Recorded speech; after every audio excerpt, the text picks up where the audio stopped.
You've been in the game for a while, 10 years, well, 2 years now. Wow, Wheeler blows him away on 3 pitches.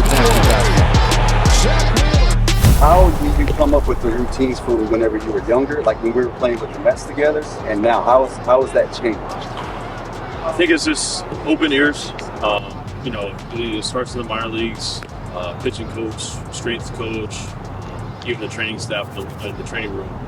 Just open ears, taking in certain things, certain exercises, certain way to do things, and trying it and seeing what works for you.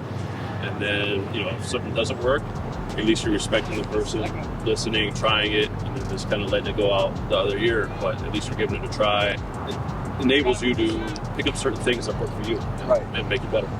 So how long do you give these certain things a try? Because in the big leagues, you don't have very much time to like, oh, let me just try this out. So like, how long do you try them and when do you try these things? I think it's different times for different areas of the game. You know, when you're in the bullpen and you're trying something different, you may try it for 3 or 4 pitches. If it doesn't work, you go back to what you're doing. You need to get your work in. You only have so many bullets you can throw there in the bullpen or whatever it is. But you know, I'm kind of a quick guy, so if something does work for me, I'm probably going to take it out to the game the next time. Maybe not throw it as much as, you know, some other pitches if it's a pitch, but I don't know. It's just open ears. That's what's going to make it better. Awesome. So earlier we were talking about the differences in mindset. So like my mindset, I had to be ultra focused on the game. The game had to be just like my life basically, and that's how I had to perform. I mean, I tried to have fun and I tried to enjoy it. I didn't perform as well. Your mindset is a little bit different where you're able to maximize both on and off the field stuff, you know, with your care of it. So what is that balance like for you? How do you maintain that while still playing at a very, very high level? I think it kind of just goes back to what we were saying, you know, just figuring out your routine, your body, and what you need to do between starts and how to prepare yourself. And, you know, I just kind of figured that out along the way. But, you know, once I get between those lines, it's game on. And I'm a fierce competitor. But, you know, off the field, in the dugout, in between starts, I like to joke around. I like to keep things light. You know, try to keep maybe some of the other guys that are serious all the time on their toes a little bit. You know, maybe don't let them get so focused on or get caught up in certain things. You know, I feel like sometimes it may drag people down a little bit just because they get so wrapped up in certain things. So just keeping everybody on their toes, keeping them light, and you know, just keeping people laughing. The last question I had is, so when you're in the game, or when do you know when you don't quite have your stuff?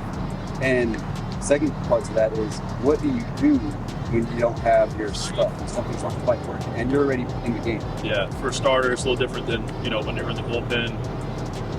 Sometimes I can tell when I'm just playing catch before I even go into the bullpen. Sometimes it happens in the bullpen. Like my last start, I could just tell playing catch in the outfield before I even went in. I was like, oh man, this might be a rough day. But once I got out there on the game mound, it was totally different. And that's how it works sometimes. Sometimes it's the worst bullpen you ever thrown in your life, but you go out there in the game, you throw 7 shutout innings or something. Or you're dotting up in the bullpen and you have the worst game ever. So you can't get too caught up in it. You have to trust it, trust your body, trust that it's going to be there when it counts. Sometimes it's not, sometimes it is. This is part of the game. So, but like, what do you do when you're on the mound? Like when you're in the game mound, man, this doesn't feel right. So I just have a checklist. Okay. Basically, I know, you know, if the ball's flying arm side high or I'm pulling it a little bit, I'm probably over-rotating. Right. And my over-rotating might cause me to be a little bit slower to the plate. So I'm leaving stuff certain places. I know if things are going certain places, I know probably what it is. If it's timing, you know, my side step, my wind-up might be a little too big. I need to make it a little bit smaller just so it's more in sync. I'm not doing this as much with my body, so it's going to be more in sync. That's why I was fighting yesterday. So, you know, certain parts of the year, your leg's a little more tired. You may feel certain things, or your body may do certain things. But, you know, it's just about making adjustments. And like I said, I have that checklist, and my pitching coach Caleb, he knows that checklist as well. So he can kind of come back to me in between innings maybe. And, or, you know, we got the iPads now. That's why I don't things also. So the biggest thing that I'm learning from this interaction is find your routine.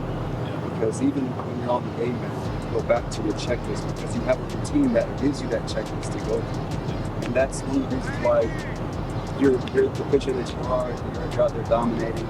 And it's amazing to see it, man. I'm happy to see from the Mets to now, like where you are. Like it's amazing. I get chills thinking about like just the growth and like how much more focused everything is, and how much fluid it is. So it's amazing to see that, and I appreciate you taking the time to do this. And good luck on the season. Thank you. I appreciate it.